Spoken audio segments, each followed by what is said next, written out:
Hey friends, it's been a couple days, and so I'm going to try to continue with telling you about the records that Chris sent me. I've listened a little bit more, but I've also been pretty busy. And to answer your question, Rob, because I do pay attention, rehearsals have been good.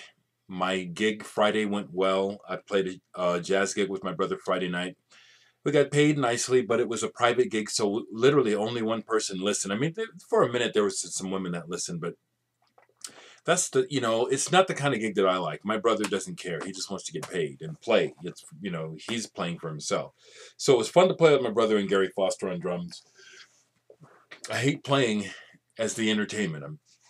You know, sure I can entertain you, but that's not what I want to do. I'm not, hey, I'm an entertainer. Sure I can entertain you, but that's not what I'm thinking about. It was a good day though, Friday, because Friday day I spent most of the morning in the studio with a friend named Jeff Clayman out of Denver who comes to town and records here. He's originally from here, and he's well to do enough that he's recording his music just because he wants to, and pays me to come in and do parts. So had a great morning.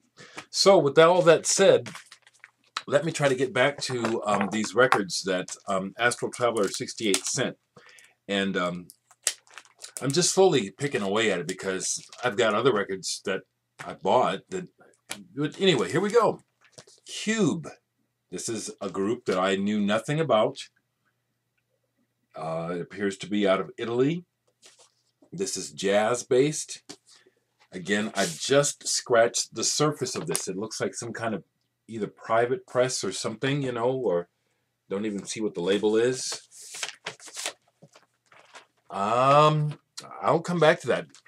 As far as an opinion, it's nice, but I don't even have you know what I'm saying? This one is interesting. Bloomington, 1979, this year's crop. Now, I'm assuming this has something to do with the Bloomington, Indiana music scene. It's a bunch of different artists on here.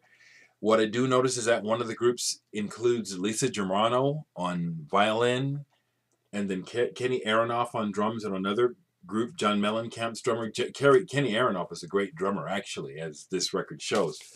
I haven't gotten through everything on here. What I've listened to is nice. Again, one of those... I'm sure that there's a story behind this to do with... I don't know what I'm trying to say. Okay, here's one of the albums that Chris sent me that is... whatever this has to offer will come later. It's the Electric Wisdom. This is punky. Now, I like the music. I'm going to have to come back to this because the singer's voice is really, really pretty annoying. Are you with me, Chris? Is that why you gave me this? I love small labels, love colored vinyl, and I love hearing everything. And so that alone makes it worth this coming across my doorstep so that I could hear and see what it's about. I love the artwork. I'll have to come back to this because I'm thinking if I can get past the strangled cat sound of the lead singer's voice, that I'm going to dig something about this record, okay? I had mentioned this one, but I looked it up even further. This is Francis Monkman's first solo album reissued by Klaus Schulze. It appears that the original copy would be fairly hard to find on a really small label. And I really like this. Like I said, there's a clunkiness to it. It was recorded, I think, in 1978. And with that in mind, it's really, really actually quite good. Quite, not ahead of its time, but just Francis was trying things. I really like this. Now, here is an album that Chris sent me that is to die for. I've been saying that lately, and I hope that a new catchphrase comes my way so I can start saying something else. But this is Ganryu Island. This is by Michihiro Sato and John Zorn. This is a collaboration between Zorn and Sato, who plays an ancient Japanese instrument. I forgot the name of it already. He's a master of it. This is very intense in a quiet way. And the other thing about this is that, again, Chris, you know your stuff and you blow me away, man. Surely you kept a copy of this. This is an original copy. on Canyon, is it? On Yukon Records. It's been reissued on Dereck, on John Zorn's label. I'm real appreciative of this. This is not an easy ride as far as the listening experience, but it is an experience. It's a deep experience. I hear things when I'm listening. I've listened to this twice now because it's so compelling. And one of the thoughts that I had while listening to this is, am I hearing ancient sounds that have not been heard for generations because it's a lost art form? This is really good. Ganryu Island. Chris, you don't jack around, man. I really appreciate that. You ain't crapping around when you send me this stuff. I want to just again say that I've listened to Japanther again, and you know, this is not one where it's that rappy thing. They've got at least one release where it's kind of this punk rap thing. This is just great. This is more punk noise, and this is just really excellent. Love this. Love this. Okay. Things have kind of gotten mixed up here because a lot of things I'm trying to get to. Okay, he sent me Curtis Mayfield's soundtrack to Short Eyes. I've never seen this film, but you know you can't go wrong with Curtis Mayfield. There's just a deep, what is the word I'm searching for? When you put on Curtis Mayfield music, it's like coming home. How's that? This is just Curtis Mayfield had the music of life running through his veins. This was his label, and I think this is the second version of the label. I have like some of the records that first came out on the label and the label is a different design, so I found this interesting. I also find this interesting that there's an insert. And I'm thinking this is pretty rare, you know, to find an insert in a Curtis Mayfield record. Very cool, Chris. Very cool. Very, very cool. Amazing. I have a lot of Ralph Towner, and you happen to send me one that I didn't have, which is Diary. This is beautiful. Now, he does some songs on here that he has songs that in his bag that he'll do different versions of on different records. And so he does The Silence of a Candle and Icarus. I have other versions of those songs. I love those songs. And so getting these versions by Ralph Towner, just fantastic. Another ECM release. You can't go wrong with ECM. I'm thinking I may be... Oh, okay, just a few more things here. Because like I said, I've been playing records, mixing it up. So he sent me this reissue of Jean-Luc Ponty's 2 World Pacific jazz albums on Blue Note called Cantaloupe Island. So I'm very happy that I now have King Kong by Jean-Luc Ponty. Not an original copy, but I've got the album on here. And this is great. This is just... Ponty, especially in the early days, was on fire.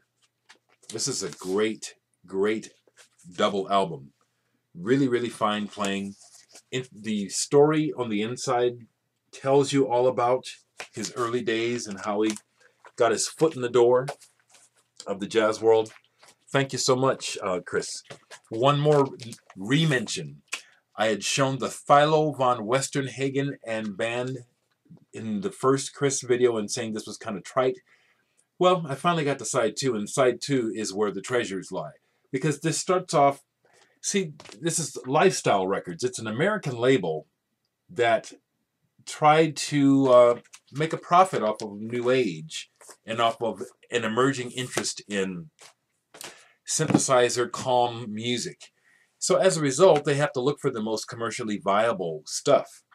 And this guy made the cut in that the album starts off like music you could hear like in a shopping center. But when you get to side 2, it goes deeper. Nice. Very nice. Very nice. He gave me Mark Isham, horn player, Vapor Drawings on Windham Hill. And this is excellent. This is just an excellent... Well, I like Mark Isham and most everything he does. Have quite a few of his records. And this is beautiful. It's beautiful. And I'm thinking that is it. Did I show everything? Yeah, I showed that. I showed that. Just got to, oh, one more. There's one more. This is amazing. Eclipse by Hamza Eldin. Talk about spiritual. Talk about getting on a raft and floating downstream and going to the higher planes. Hamza Eldin gets that done with this album on the Pacific Arts label. Once again, folks, I want to just say that if you see these records and they look kind of cheesy or Pacific Arts, you're kind of thinking, ooh, that was that New Age label. That stuff is no good. I'm sorry, folks. You might be missing out on something pretty damn cool. Like I said, when New Age came out, just the fact that it was this damned Western way of trying to market things that just robbed it of its potential to connect with people that really needed the music.